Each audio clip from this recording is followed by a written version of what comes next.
மீனத்தில் வரக்கூடிய சனி எப்படி இருக்கும் என்பதை பார்ப்போம். அடுத்ததாக சனி பயிற்சியில் பார்க்கக்கூடிய ராசி யார்? துலாம்.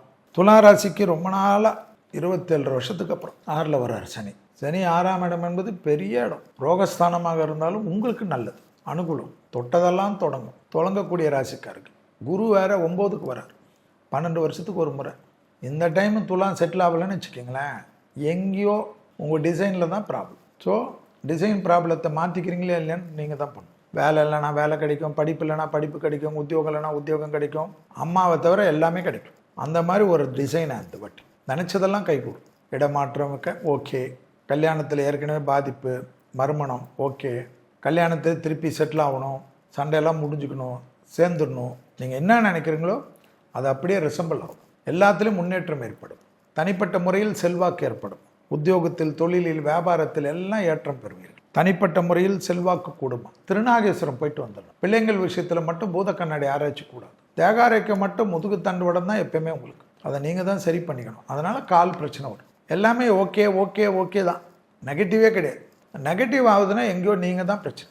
அதே சமயம் எதில் கவனமாக இருக்கணும்? பெற்றோர் பெரிய ஒரு விஷயத்தில் கவனமாக இருக்கணும். பெற்றோர் பெரிய தேக ஆரோக்கியத்தில் கவனமாக பார்த்துக்கணும். அதை நீங்கள் தான் பார்த்துக்கணும். அவங்களை கூப்பிட்டு ஒரு மெடிக்கல் செட்டப் இந்த மாதிரி சனி பயிற்சி வருது இல்லையா, மார்ச் மாதம் கொஞ்சம் ஏப்ரல் மாதத்துக்குள்ளேயே பண்ணிவிட்டு, அப்போது உங்களுக்கு தெம்பாயிடும். இல்லைனா அப்புறமா மனசில் ஒரு வருத்தம் இருந்துக்கினே இருக்கும். பிள்ளைகளுடைய படிப்பு, உத்தியோகம், தொழில், வியாபாரத்தில் நீங்கள் தான் கொஞ்சம் அவங்களுக்கு ஊக்கப்படுத்தணும், உத்தரவுடன் இருக்கணும், அவங்க கூட அரவணைச்சு இருக்கணும். நல்ல தாய், நான் நல்ல தந்தை எல்லாம் இல்லாமல் நல்ல தோழனாக தோழியாக மாறிடும். லாபம் ஏற்படும், அனுகூலம் ஏற்படும், பண விஷயத்தில் ஏற்றம் ஏற்படும். சுபகாரியங்கள், திருமண அமைப்பு, புத்திர சந்தான அமைப்பு, வீடு வாங்கிறது, கட்டுறது, இன்டீரியர் மாற்றுறது, ஏதாவது ஒன்று பண்ணக்கூடிய ராசியில் யார் வருவா? துலா. துலா ராசி பெண்களுக்கு பிரமாதமான யோகம் கிடைக்கும். நீங்கள் நினைக்காத அளவுக்கு யோகம் கிடைக்கும். ரொம்ப நாளாக குடும்பத்தில் உங்களுடைய லவ்வுக்குவெல்லாம் ஏற்றுப்பாங்க. ஆச்சரியமாக இருக்கும். என்னடா இது எல்லாமே இவ்வளோ கஷ்டப்பட்டனே. கிட்டத்தட்ட 9 வருஷம் 10 வருஷம் படாத பாடுபட்டிருப்பாங்க. அப்படியே குடும்பத்தில் நிம்மதி இல்லை, அது இல்லை, குடும்பம் இருக்கிற மாதிரி இருக்கும். ஒரே கட்டில் இருந்தாலும் 2 பேர் திரும்பி படுத்துப்பீங்க. எதோ இருக்கும், மன வருத்தம், அதெல்லாம் மாறிடும். ஒருப்பா இந்த பிறவிக்கு ஒரு கடவுள் ஒரு நல்ல வாழ்க்கை கிடைச்சிதுறான்னு சந்தோஷப்படும். ஸோ அந்த அளவுக்கு ஏற்றத்தையும் சந்தோஷத்தையும் அனுகூலத்தையும் அஷ்டலட்சுமி கடாட்சத்தையும் கொடுக்கக்கூடிய சனி பயிற்சி. ஹாப்பியாக இருங்க. ஹெல்த்து பார்த்துக்கு. உங்களுக்கு திருநாகேஸ்வரம் போயிட்டு வாங்க, தடைகள் தவிடுபடியாகும். அடுத்ததாக பார்க்கக்கூடிய ராசி யார்? விருச்சகம். விருச்சகத்துக்கு என்ன? பஞ்சம சனி. பஞ்சமனா 5ல் வராரு. அபிராமி அந்தாதில் 40வது பாடல், 59வது பாடல், 75வது பாடலில் படிக்கக்கூடிய ராசியில் விருச்சகம் வரும்.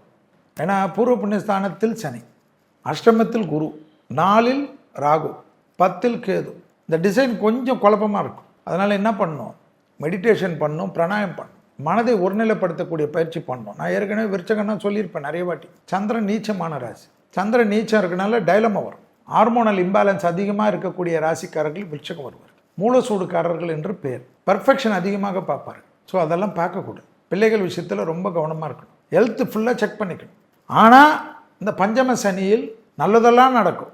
குடும்பத்தில் சுபகாரியெல்லாம் தடையெல்லாம் நிவர்த்தி ஆகிடும். தனம் வரும், குடும்பம் வரும், வாக்கு வரும், மரியாதை கூடும். அரசியல்வாதிகளுக்கு பேர் புகழ் கிடைக்கும், பெரிய கௌரவம் கிடைக்கும். தாய் வழி உறவு, தந்தை வழி உறவு ஏற்றம் பெறும். அசையாமசையா பொருள் சேர்க்கை ஏற்படும்.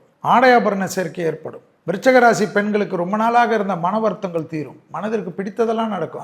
என்னடா இது டக்கு டக்குன்னு நடக்குது. சுபவிரிய பிராப்தம் ஏற்படும். கடன்கள் வந்தாலும் அந்த கடன்கள் சுப கடன்களாக மாறும். டக்கு டக்கு டக்குன்னு எல்லாமே கைகூடும். ஏற்றத்தின் அளவு பன்மடங்காக உயரும். வண்டி வாகன மாற்றங்கள், மனதிற்கு பிடித்த விஷயம் வரும். விருச்சக ராசியை சார்ந்த அரசியல்வாதிகள் திடீரென்று பெரிய லைம்லைட்டுக்கு வந்தாலும் எதிரிகள் விஷயத்தில் கவனமாக இருக்க வேண்டும். மிக மிக கவனமாக இருக்க வேண்டிய ராசிகளில் விருச்சகம் உண்டு.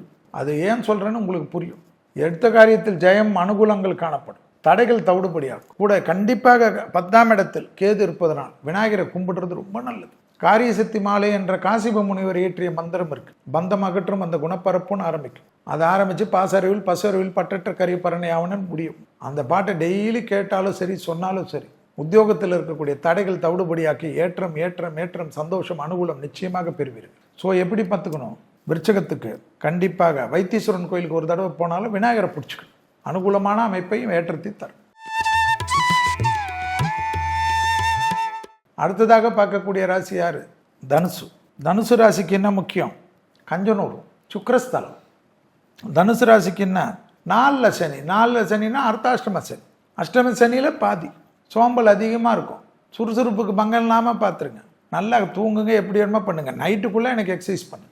நான் மற்றவங்கள மாதிரி காலையில் எழுந்து பண்ணலாம் சொல்லவே மாட்டேன். ராத்திரி தூங்குறதுக்குள்ளே 1 மணி நேரம் எக்ஸசைஸ், 1 மணி நேரம் உடற்பயிற்சி. 40 நிமிஷம் பண்ணலாமா, அது உங்கள் இஷ்டம். 60 நிமிஷம் பண்ணால் உங்களுக்கு சூப்பராக இருக்கும்ன்றது இந்த சனி. ஆனால் அதே சமயம் 7ஆம் இடத்தில் குரு வரார், 3இல் ராகு, 9இல் கேது. பெற்றோர் பெரியோருடைய தேகாரட்டும், பெற்றோர் பெரியோருடைய தகராறு வச்சுக்க வேணாம். உங்களுக்கு முதுகு அடிவயிறு கழிவுகள் போகிற இடத்தில் சிறிது கவனம். தனுசு ராசி கணவன்மார்கள் மனைவிமார்களிடத்தில் தகராறு கூடாது. வெள்ளை கொடியெல்லாம் காட்டக்கூடாது, வெள்ளை பெட்ஷீட்டை காட்டிடும். குடும்பத்தில் அந்நியர் தலையிடக்கூடாது, பிறர் குடும்ப விஷயத்தில் உங்களுடைய தலையிடக்கூடாது. ஆண்களாக இருந்தால் பெண்கள், பெண்களாக இருந்தால் ஆண்கள் விஷயத்தில் அதீத கவனமாக இருக்கக்கூடிய ராசிகளில் வருவது தனுசு. அதே சமயம் சுபகாரியம், குரு பார்வை, தொட்டதெல்லாம் தொடங்கும், தைரியம் ஏற்படும். ராகு 3இல் எடுத்த காரியத்தில் செய்யும். அதிகமான டிரான்ஸ்போர்ட், அதிகமான டிராவல், பாஸ்போர்ட்லாம் ரினியூவல் பண்ணி வச்சுக்கோங்க, விசாலாம் புதுப்பிச்சு வச்சுக்கோங்க. டக்குன்னு ஃப்ளைட்டில் ஏறிடுவீங்க. சிலர் பிஸ்னஸ் கிளாஸே தான் போவின்னு நினைப்பீங்க, அதெல்லாம் நடக்கும். ஆடை ஆபரண சேர்க்கைகள், அதிகமாக நகைகள் வாங்கக்கூடிய ராசியில் யார் வருது? தனுசு ராசி.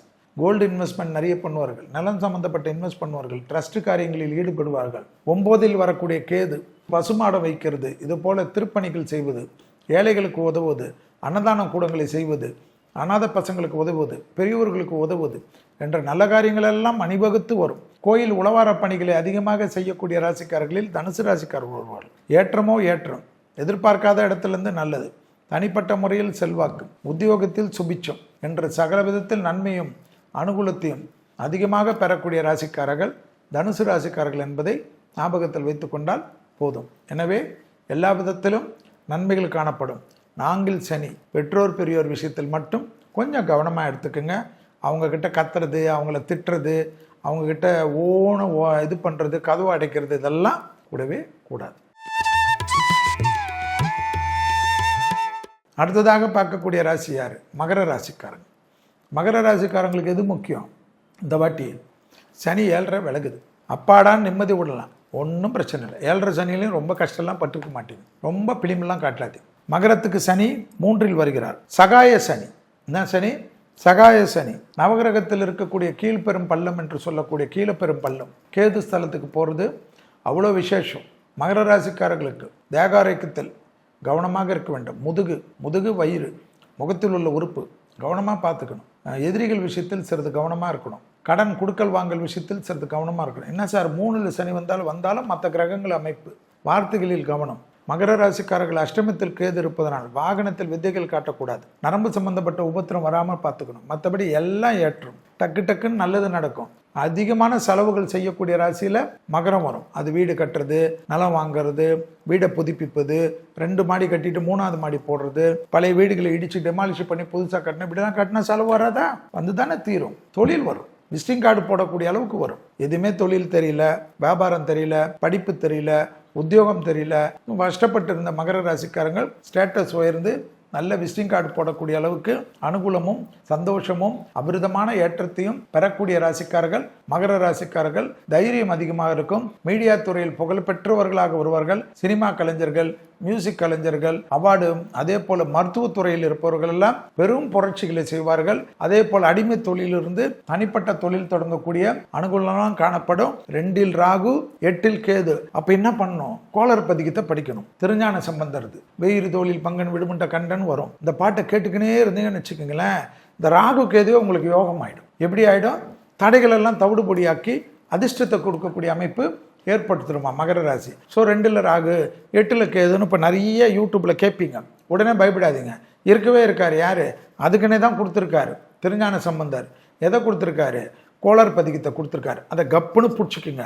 காலையில் ஒரு முறை, நைட்டு ஒரு முறை. 8 பாட்டு தான் இருக்கும். அப்படி ஜோபில் வச்சுக்கோங்க, டக்குன்னு சொல்லிக்கிங்க. இல்லைன்னா பர்ஸில் வச்சுக்கோங்க. லேடிஸு ஜம்முன்னு படிங்க, இல்லை கேளுங்க. யூடியூப்பில் தான் தட்டினா வந்துருமே. நமக்கு பிடிச்ச பாடகர்லாம் பாடி வச்சுருக்காங்க. அதோட வேற என்ன இருக்கும்? 10 நிமிஷம் அப்படி கேளுங்க. எதையோ கேட்டு கிடக்குறீங்க, கன்றாவியெல்லாம் கேட்குறீங்க. இதை கேட்டு பாருங்க, அனுகூலமாக இருக்கும். ஓகேவா? அடுத்ததாக பார்க்கக்கூடிய ராசி யாரு? கும்பம். ஜென்ம சனி விலகுகிறது. 7.5 சனியில் இருந்தாலும் ஜென்ம சனி விலகுகிறது. பாத சனி அடுத்த 2.5 வருஷம் தான் இருக்குது. அதனால தான் பாதத்தோட வெளில போகிறாருன்னு அர்த்தம். அந்த பாத சனியில் திங்களூர் போயிடணும். திங்களூர்னா சந்திரன் கோயில். அதாவது திருக்கடையூர் பக்கத்தில் திங்களூர் வரும். ஸோ திருக்கடையூரையும் பார்த்துட்டு திங்களூரையும் பார்த்துக்கோங்க. டபுள் போனஸாக அனுகூலமாக இருக்கும். அதே போல் எதெல்லாம் நடக்கும்? 5ல் குரு வரார், ஏற்றமோ ஏற்றம். ஜென்மத்தில் ராகு வரார், மன அழுத்தம் மட்டும் கூடாது. கணவனாக இருந்தால் மனைவியின் உடல்நிலை, மனைவியாக இருந்தால் கணவனின் உடல்நிலை. ஜென்மத்தில் ராகு, 7ல் கேது. நீங்கள் என்ன பண்ணணும்? கோளர் பதிகத்தை கேட்கறது பெரிய அளவுக்கு அனுகூலத்தையும் பெரிய அளவு சந்தோஷத்தையும் கொடுக்கும். ஆயில் புல்லிங்னு சொல்லுவாங்க, அது யூடியூப்பில் பாருங்கள், நிறைய டாக்டர்ஸு நிறைய ஆயுர்வேதிக் டாக்டர்லாம் சொல்லி கொடுக்குறாங்க. அது போல் பண்ணுறது கும்பத்துக்கு ரொம்ப நல்லதான். தொழிலில் இருக்கக்கூடிய கஷ்டம் நிவர்த்தி ஏற்படுமா, டக்கு டக்குன்னு குரு பார்வை வருதான், சுபகாரியங்கள் எல்லாம் டக்கு டக்குன்னு நடக்குமா, சுபகாரியத்தில் இருந்த சிக்கல் தீருமா, திருமண அமைப்பில் பந்தங்களில் அந்த பாதிப்பு நிவர்த்தி ஏற்படுமா, மர்மண திருமண அமைப்புக்காக காத்து கொண்டிருப்பவர்களுக்கு அனுகூலம் காணப்படுமா, பிள்ளைகளுடைய படிப்பு, உத்தியோகம், தொழில், வியாபாரம், சுபகாரியங்கள் டக்குன்னு கைகூடுமா, பிள்ளைகளுக்கு தேகாரோக்கியத்தில் இருந்த பிரச்சனைகள் நிவர்த்தி ஏற்படுமா, பிள்ளைகள் குடும்பத்தில் காணப்பட்டிருந்த சங்கடங்கள், பிள்ளைகளுடைய குடும்பத்தில் இருந்த கணவன் மனைவி சண்டைகள் எல்லாம், மாமனார் மாமியார் சண்டை எல்லாமே நிவர்த்தி ஏற்படுமா. ஆக மொத்தத்தில் கும்பத்திற்கு ரொம்ப ஒரு விதத்தில் தெம்பாக இருக்கணும். ஏற்கனவே ஜென்ம சனியில நல்லதான் நடந்திருக்கும். ஏன்னா சனி உங்கள் ரூலரு, அதனால் அந்த கதையெல்லாம் நடக்காது. கும்பத்தில் 7.5 சனியில் தான் பல கௌரவங்களை பார்க்கக்கூடிய ராசிக்காரர்களாக கும்பராசிக்காரர்கள் இருந்திருப்பாங்களாம். ஸோ சனி வெளியில் போகுது, வெளியில் போகிறச்ச உங்களுக்கு நிச்சயமாக பெரிய அளவுக்கு இது வரைக்கும் இல்லாத நல்லது நிறைய பண்ணுவாங்க. வண்டியில் மட்டும் கவனம், வயிற்று உபத்திரம் மட்டும் வரவே கூடாது. அசிடிட்டியில் ஏற்கனவே பாதிப்பு இருந்தவர்கள், இந்த தைராய்டு ஹார்மோன் குறைபாடு இருந்தவர்கள், சுகர் பிபி இருந்தவர்கள்லாம் இந்த மருந்து மாத்திரைகளை தவற விடுவீங்களா, அதனால இந்த நோய் அதிகமாகிறதுக்கு சான்ஸ் உண்டாம். அதை மட்டும் கொஞ்சம் கவனமாக பார்த்துக்கினீங்கன்னா மற்ற விஷயம்லாம் கும்பத்துக்கு யோக பலத்தையும் சந்தோஷத்தையும் அனுகூலத்தையும் ஏற்படுத்தி தரும் பாத சனியில். ஓகேவா? அடுத்ததாக பார்க்கக்கூடிய ராசி யாரு? மீன ராசி. இவர் தான் 12வது ராசி. உங்களுக்கு என்ன வராரு? 7.5 சனியில் ஜென்ம சனி. உங்கள் வீட்டுக்கு தான் சனி வராரு. அதனால் ஜென்ம சனி வந்தாலும் குருவுடைய வீட்டுக்கு தான் சனி வராரு. உங்கள் வீட்டுக்கு விருந்தாளியாக வராருன்றதை தான் நீங்கள் மைண்டில் செட் பண்ணிக்கணும். நம்ம வீட்டில் யாராவது விருந்தாளி நம்மளை நோன்னா நம்ம சும்மா இருப்போமா? துரத்திட மாட்டோம். இப்போ அவருக்கு என்னென்ன ட்ரபிள் கொடுப்போன்னு தெரியாது. ஏன்னா நீங்கள் தானே, உங்கள் இடம் தானே. உடனே ஜென்ம சனின்னு நடுங்காதீங்க. உத்திரட்டாதி நட்சத்திரமே இருக்கக்கூடிய ராசி. சூரியனார் கோயில் ரொம்ப முக்கியம். வயிறு, கழிவுகள் போகிற இடம், முதுகு, பாதம், முட்டுக்கள், இதுக்கு உண்டான பயிற்சி, இதுக்கு உண்டான உணவு முறை, இதை மட்டும் சரியாக பார்த்துக்கணும். ஆனால் இவ்வளோ நாள் இருந்த ராகு 12ஆம் இடத்துக்கு மாறுறாரு. இதுவே போறாதா உங்களுக்கு? 6ல் கேது, இதோட வேற என்ன வேணும்? 4ல் குரு வராரு. அப்போ என்ன பார்த்துக்கணும்? தாய் வழி உறவு, தந்தை வழி உறவு, இரத்தபந்த உறவு, BP, sugar, high pressure, low pressure, haemoglobin problem எல்லாம் கொஞ்சம் கவனமாக பார்த்துக்கணும். மற்றபடி தொழில் நிச்சயமாக ஏற்றப்பெறும். நீங்களும் 1 நாள் 2 நாள் ஹாஸ்பிட்டலில் போயிட்டு ட்ரீட்மெண்ட் எடுத்துகிட்டு ஜம்முன்னு வெளியில் வந்துடுவீங்களாம். அதெல்லாம் நடக்குமா? ரொம்ப நாளாக ஒரு 5 வருஷம் 10 வருஷம் பைல்ஸ் ப்ராப்ளம், அந்த ப்ராப்ளம், இதெல்லாம் செய்யணும், காலில் ஆணி வருது, நகம் உள்ளுக்குள்ளே வளருது, ஏதாவது இருக்கும். டக்குன்னு போய் சரியாயிடுங்க. தொழில் மாற்றம் ஏற்படும், உத்தியோக மாற்றம் ஏற்படும், வியாபார மாற்றம் ஏற்படும், படிப்பு மாற்றம் ஏற்படும், பிள்ளைகள் விஷயத்தில் அனுகூலம் காணப்படும், வேற்றுமொழி மனிதர்களால் ஆதாயம் பெறுவீர்கள். உள்ளூர் வெளியூர் கடல் கடந்து பயணங்கள் எல்லாம் பெரிய அளவு சந்தோஷத்தையும் பெரிய அளவு நம்பிக்கையும் ஏற்படும். வியாபாரத்தில் அனுகூலங்கள் காணப்படும். திடீர்னு இம்போர்ட் எக்ஸ்போர்ட் ஷேர் ட்ரேடிங் என்று பெரிய லெவலுக்கு கொளிப்பீர்கள். திடீர் அதிர்ஷ்டம் ஏற்படும், திடீர் பணவரத்து ஏற்படும். நீங்களே உங்களுக்கு கிண்டல் பண்ணியிருந்தவர்களுக்கெல்லாம் என்ன நீ எந்த காலத்தில் முன்னேற மாட்டேன்னு அவர்களுக்கே உதவக்கூடிய அளவுக்கு ஜென்மசனி உங்களை ஏற்றத்தையும் சந்தோஷத்தையும் பெறும். எல்லாம் படம். தூங்கினே இருந்தீங்கன்னா படாது. எக்ஸசைஸு கண்டிப்பாக படணும். அது மட்டும் ஜென்மசனியில் செய்கிறது நீங்கள் தான் இருக்கணும்.